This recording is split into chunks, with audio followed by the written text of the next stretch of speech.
either way, the film, like, does a really good job exploring that, and it's, like, not anything like, as I said, I'm not trying to paint Gemma as the villain, like, she's not like, she's also just dealing with this. It's just there's so many things, the ways and methods that could have been implemented differently that, like, the movie makes really good commentary on that because as adults dealing with the world, we don't always make the right choices, and Gemma does not make great choices. So I'm gonna get into it. Um, so something that we discussed previously on the ghouls is that grief is not something that can be tied into a pretty bow. It's not something that will always fit into the set stages and is on an experience that differs from person to person. And I thought it'd be interesting in this episode, instead of like just unpacking the AI fun times, to explore how children like experience grief, and how like that is integrated as a theme throughout the film. And what we see in the film is like Katie dealing with the very real loss of her parents. And this media is just like another piece of media that's in response to something that like a lot of kids are going through nowadays because it's very relevant in today's climate where illness has made death more widespread. That there are like many caregivers struggling with supporting their children during this time, specifically around the area of grief and loss. There have been like a lot of uptick in books and movies made with those themes to like help parents and kids navigate that process because like we live in a world where we really can't like we don't have the time to be Mhm. there for the people we love as much as like we need to. So it is really like a reflection of like this kind of collective frustration around that and that like it's not right, but there's also not alternatives for the most part. Yeah. So it's like a double-edged sword. But yeah, so essentially this film, in my opinion, is like created in response to like this overarching like experience that humanity is having right now, where there is lots of loss and a lot of people are trying to navigate that, and that specifically is really hard on kids. So in Megan, we see a young child named Katie who has lost her parents in a sudden car accident, as Gabe got into. Their entire world is additionally flipped upside down when they are moved to an entirely new place with caregiver Gemma, who is doing their best, but was not at all planning to take care of a child ever. And it's evident. And it's like, that's totally fine. But now you have a child. So, like, what are we doing? Yeah. Now you gotta do um, something about it. yeah, and it's like if you don't want to do something about it, give them to their grandparents. There's always an Mhm. option. So yeah, an immediate problem that's presented to us in the film that just like further alienates Katie and makes the presence of Megan and absence of Gemma even more frustrating is the main reason I put their best in air quotes. Because Gemma fails Katie in so many ways that did not need to happen because there were alternate care options available that may have been more supportive, like may being the operative word, and that we are not given a window in who the grandparents are, but we are told that they have interest in raising Katie, that they have interest in like being there for her, in a way that like it's totally fine if Gemma's not ready for that. Like there are other options available. And a lot of times in loss situations, that's not always the case. There usually aren't other options. So like the fact Mhm. that there are, and she's just like totally like, no, I Yeah. get it. It's I tough, think but it's like like a it's pride thing, and then you don't yeah. want the kids to think you don't want them, but it's like, that's not really it. Like, you could still be a part of their life, but Mhm. You can don't still be mess best them up. aunt. Yeah, no, exactly. And like the film positions the grandparents as this alternate caregiver the entire film, and I'm wondering like the whole time, like, why do you not let them? But we're Mhm. given a quick answer that they live on the other side of the country, to which say, if that was really the issue, you still moved her to a different area anyway, forced her out of homeschool because you didn't have time. So like, why does it matter where that happens? Either way, it's traumatic. At least Mhm. maybe at the other place, she has an attentive pair of adults, like more than one human, to like look after her. So for whatever Yeah. reason, it's fine. It's fine. It's what the movie is, what it's trying to tell you about. So for whatever reason, Gemma neglects the newfound parental responsibilities, but also denies alternative care. And it comes down to impact over intent for me. As I said, Mhm. she's not the villain, but she does harm and is a problem. So the first point of contention is not necessarily Gemma's fault, but it is an additionally traumatizing thing that after losing her parents, Katie is forced to relocate to a place that is entirely unfamiliar to her. Like in terms of like trauma and loss, it is super recommended, if possible, not to disrupt a child's entire world and alternative support systems like school, friends, neighbors, etc. Even just like daily routines. Those things are like super essential in like helping the child cope, you know? But Mhm. instead, we're like giving they still have this immense trauma, but now they're in an entirely new place. They're stuffed in a room full of stuff that isn't theirs, and they're not given attention or time. And like obviously in some cases it's unavoidable, but in this case, it was. Mhm. So the part of that the issue is that if you're going to disrupt a child's entire support system, you need to make up for that lack of support with intentional care, connection, and attention. Additionally, Gemma doesn't provide Katie with alternative forms of support from other humans and isolates her even from other family she does, in fact, have. Like, she doesn't give the grandparents an opportunity to speak to Katie, see Katie.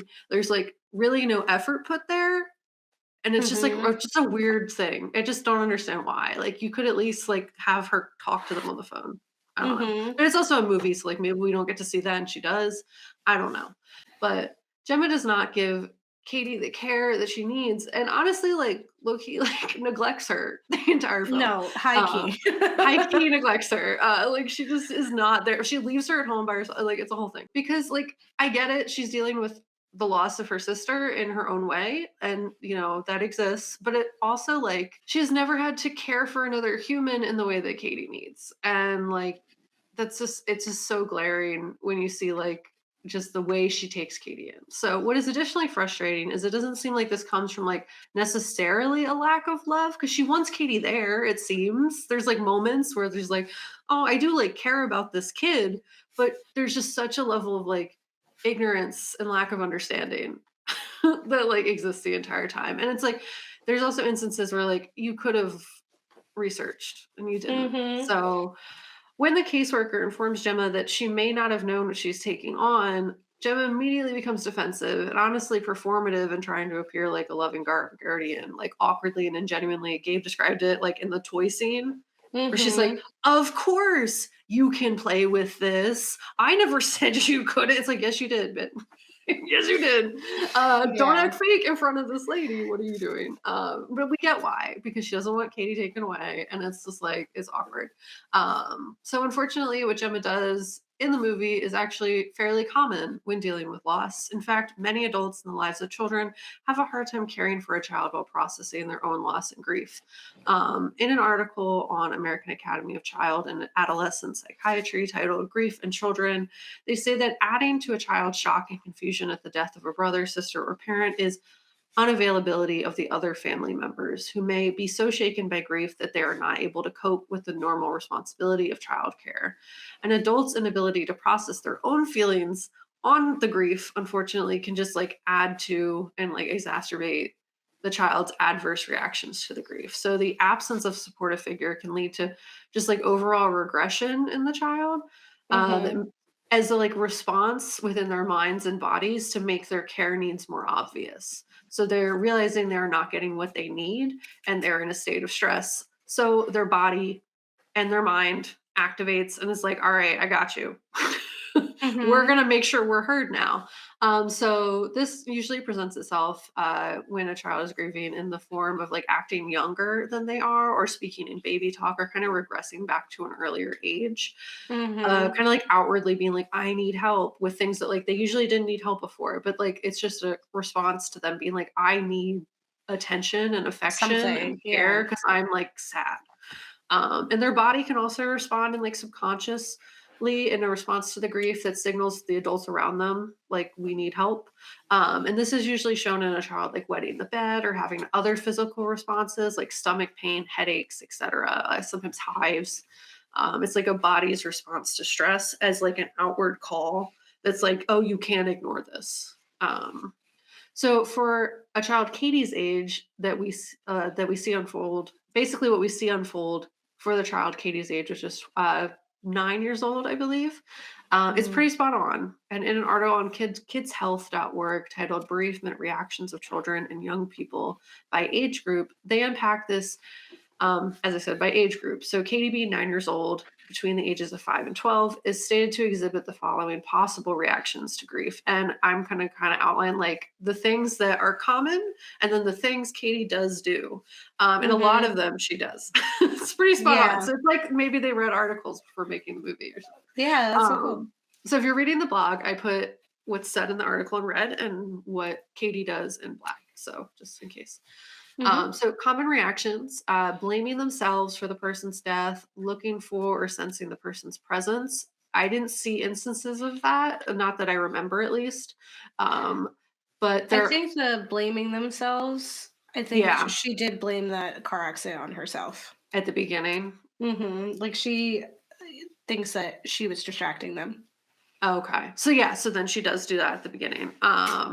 The next thing is being distracted and forgetful. That does happen. I remember like when she's like sitting at dinner and Gemma's like, "Did you do this?" And she's like, "Oh no, I forgot." Mhm. So that's a symptom, or at least like a reaction. Having increased anxiety for their safety and the safety of the people they care about. This is a big yes. When Megan is not around, Katie like panics and worries about her. So Mhm. this definitely happens.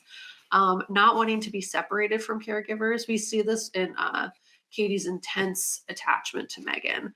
And a Mhm. big piece of this is like we're not seeing this same emotion connected to Gemma because Gemma and her aren't connected because the second she gets there, she's like, this is a lot. Here's a toy. Yeah, the Megan is So 100% the caretaker of Katie. yeah. Yeah. And then another thing is not wanting to go to school. This instance is like kind of hard because like she was I already get it. homeschooled. Mm. So it's like her not wanting to go to a different kind of school makes sense in any situation, honestly, if you've never been into a different kind of school setting. But in this instance, it's when we see the scene where she's being sent to like this alternative camp kind of school Mhm. with other children. And she's like very apprehensive. She like gets really upset in the car because Megan can't go with her until like Gemma actually caves, like lets her. But it's like definitely this is something, but I don't know if that's, like, specifically because of the grief and more so as a response, like, she's never been to other school. She's only been to homeschool, so, like, you're extra pushing her out of her comfort zone. Yeah. Um, I also think she just didn't wanna be around other kids and not be with Megan. yeah. Yeah, and I think it ties back to, like, isolation, which is another thing that they end up doing, but the other reaction is having physical complaints such as tummy pain and headaches. I feel like this happened, but I can't remember a specific instance, so I didn't specifically call it out. Another one is they may try to suppress their emotions to protect the adults around them. Katie absolutely does this for Gemma at first because she really doesn't talk about her feelings until she's in therapy or she's Mhm. telling it to Megan. Like Yeah. Gemma takes her to this like therapy session in front of a board of people trying to buy the toy that she's working on. Not like regular therapy. It's like actually Mhm. private and not for an audience. But like that's the only time you actually hear Katie like express her emotions because whenever Gemma's talking to her, she's like, I'm fine. Don't worry about it. Like it's cool. Unless it's like something that really makes her uncomfortable. So I Yeah. definitely think Katie does this where she suppresses like her actual feelings until like they're not avoidable anymore. Mhm. Withdrawal from usual activities, that is something that like we don't really get a chance to unpack because Gemma doesn't ever get to know Katie. She's not Yeah. like What provided. We're was not she like into? provided what she was into before. So it's like hard to judge that one. The next one is being quiet or not showing a response to the death. So, like anything else, like nothing has a perfect bow on it. Like kids react differently than adults might, to loss. Sometimes they won't react at all. Sometimes they'll like just kind of shut down entirely. Like there's lots of different ways that people will process. But in terms of being quiet and not showing a response, like Katie definitely shows the quiet side of it. She has a very like quiet and somber response. She doesn't get overly emotional at first. It really takes a while for her to get to that point, and it's really not until we get into that therapy session that starts to really show itself. The next one is feeling strong emotional reactions such as anger, guilt, or a sense of rejection. I say yes, absolutely. After the introduction of Megan, without the emotional support from Gemma, Katie's rage and feelings of rejection increase a lot.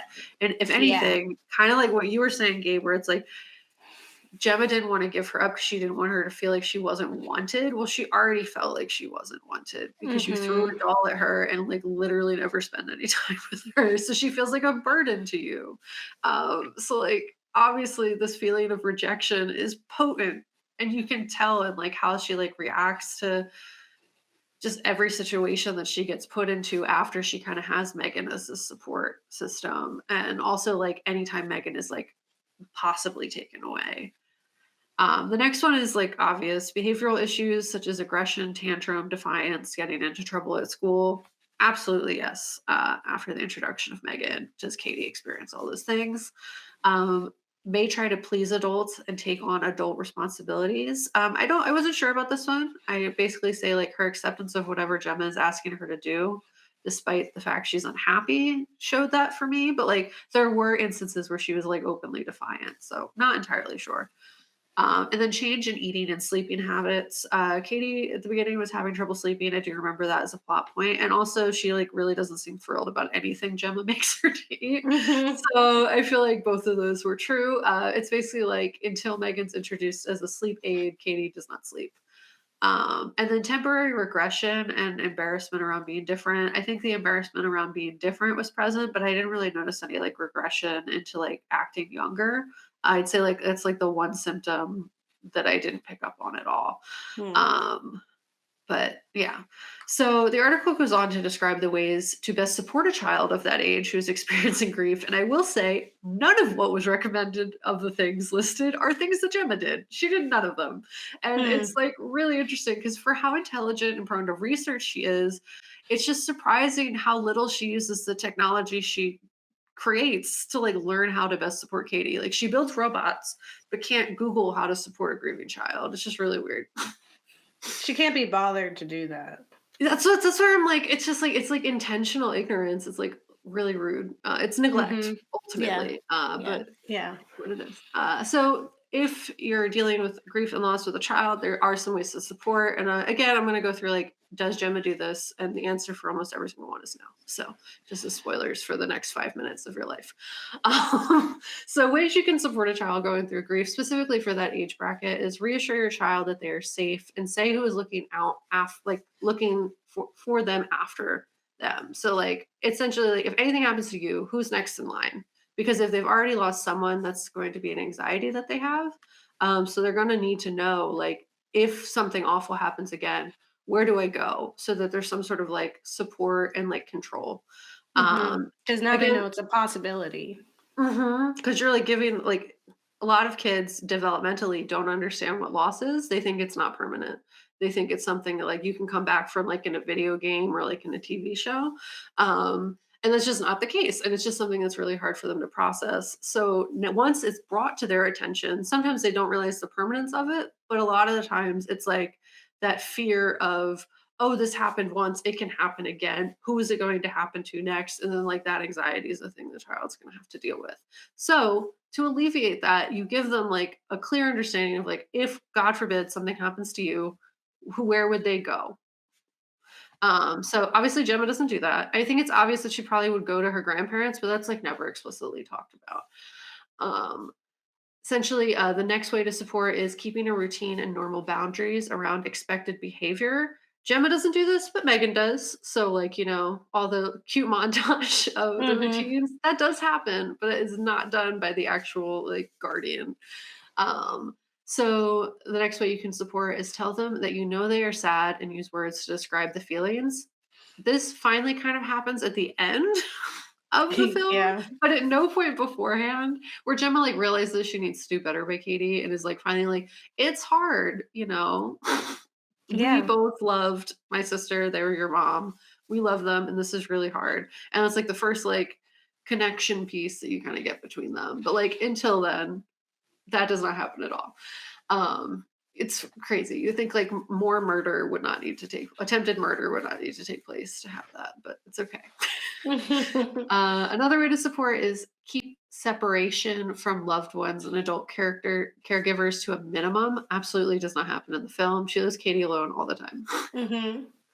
Another way is make time to listen to their thoughts and questions and answer honestly. Make time. What? In her busy Time? schedule? No. Gemma never does this. Never has time to listen to Katie, unless it's done in front of a panel full of people who want to buy her robot doll and exploiting the screaming child for her career advancement. Mhm. So, 100%. next one is talk about the death being a part of life, observe changes in nature, and read books about death and dying. They don't spend time together, but this is something you could do if you're in the situation, which would be helpful for the child. Mhm. Next one is include them in planning of a like funeral or like honoring kind of thing, to talk about whether they would like to do something as part of honoring that person who has died. In another article that I found that I'll link in the blog, they talk about like, if they don't want to go to the funeral too, giving them other options of ways that they can like honor their memory, but like don't force them to go to a funeral because Mhm. that could just be very traumatic for them. But Gemma also doesn't do that. Another one is make a memory box, scrapbook, or photo album together. I don't remember No. that taking place. No, she just, like, uh, erases them. yeah, because it's like that's her way of coping, and that's like I'll get into it in like literally 2 minutes. Mhm. So, encourage play. This is a natural form of communication and an opportunity to process what has happened. This is the only supportive thing that Gemma does for Katie. She does request play. She does make a space for play in giving her Megan. And this is like the really only supportive thing she does in providing Katie with a toy. If she did the other things on the list instead of just giving her Megan might not have been as toxic because like the toy can act as a support, but you need to still emotionally be there, like a Yeah. little bit. I So think that was the the biggest issue problem. is that she gave her the toy, but it's encouraging play because I think it's supposed to be like you're playing with them, and that's Yeah, what the therapist wanted them to do was play with the toy together, and she was not doing that. So, I don't even think that counts. yeah. Oh well. And the lessons encourage exercise. I don't think that happened in the movie either. I think it's just like to increase the amount of endorphins that the child experiences since they're going to be experiencing a lot of sad. So the next thing is like, what does Gemma do instead? She didn't do any of those things. What does she do instead? And Megan, instead of emotionally attaching and bonding with Katie over the loss of the shared loved one, Gemma throws a Super 8 doll at her and tasks the doll with carrying for all the emotional labor. She's like, I don't have the capacity for this. Doll that is a robot I just made is a literal baby robot. Go take care of this whole human child for me. Something an AI is literally not programmed to or really capable of doing. And without the empathy capable sounding board, Katie is tasked with unpacking this loss without any real support. As like Gabe said earlier, like you put them in front of the TV and left. The Mhm. TV will raise the kid. Don't worry about it. And it's like pretty evident, like just like the anger and guilt Katie feels in the film that it's just like so common in these situations, is that like that was like the biggest mistake because like you just abandoned her and then gave her this toy that like is so impressionable because it's like a baby robot. Like it's been alive for Mhm. like 2 minutes. It's like literally learning about things from this child who's going through intense emotional like turmoil and like a lot of Mhm. anger and guilt and is not having like healthy reactions to things because they're not given any of the tools to do so. That like it makes sense that Megan would become murderous in protection of Katie because like there's like she was not given a chance. Mm-mm. So if Megan is Katie's main point of play, the anger Katie feels is something that would very obviously transfer to Megan as a toy that was tasked with her protection as well as being Katie's main emotional support. And in my research, another commonly asked for support for grieving children is modeling healthy coping mechanisms. And in Gemma not exploring her own grief or feelings or showing really any empathy or emotional attachment at all to the situation, she unintentionally is mirroring a very toxic way of coping. She is telling Katie, like, don't feel. Mhm. Don't feel, just do. Just keep go. Just go Yeah. forever. And then eventually it won't matter. And like what actually is very common in those situations, is that like, yeah, it's totally cool occasionally to distract oneself with self-care activities or to work hard, and like distract yourself with like normalcy, quote unquote. Mhm. But like Gemma entirely engulfs herself in work, detaches from her emotions and the people around her, and is not facing the reality of what she's taken on until it's almost too late. In a way, Megan's murderous rampage could represent that in grief and trauma, there are people who get hurt along the way in ways that cannot be undone. That there are ways we cope with things that do permanent and lasting damage to our emotional responses and physical well being, as well as those around us, pushing down all the bad emotions until they bubble up into an explosion of harm. And that's like kind of what Gemma does. And it's Yeah. unfortunate. It's unfortunate because it's like, we get it. You're going through it, but also you have to take care of this kid who's also going through it. Yeah. Yeah, that's so real. Like he's saying the murders represent how we hurt people. That's super cool. Like that Yeah. you made that connection. Thank Not you. cool that it happened. Yeah. Well, You because know? it's like, if you think about it, murder is irreparable harm. You can't undo it. Just like you You can't can. undo emotional trauma and damage. You Yeah. can be forgiven for it, but you can't undo it. You can't go back in time and be like, I didn't do that. No, parents think they can though. Yeah. Some parents do. So it makes Uh, sense. yeah. Yeah. It's Yeah. so crazy. I think like yeah, it was such a good film. There's so many things to talk about. It's funny. It's self aware, which is funny to say about like AI. And it was just hilarious. It was so absurd that it cushions like the lessons that you were getting. Yeah. And yeah, even as like there was parts to Gemma that I appreciated, just like in her like love and fascination with technology. I thought that was really cool, and it was clear she just really didn't know what she was doing, and it just never Yeah. occurred to her that she shouldn't be doing this. Um, and Yeah. it wasn't until she figured that out, and then she was like, "Oh, oops." So, Yeah. And it's yeah, because it's like it's tough because it's like it's no judgment to like the want of not having children. Like, but like if you're having hmm children now, yeah. Now give you gotta do children to something. someone else or do something. Like you can't just not do something if the child is there now. And hmm that's like Like it's that's the too tough late. part. Yeah. It's too late to not do.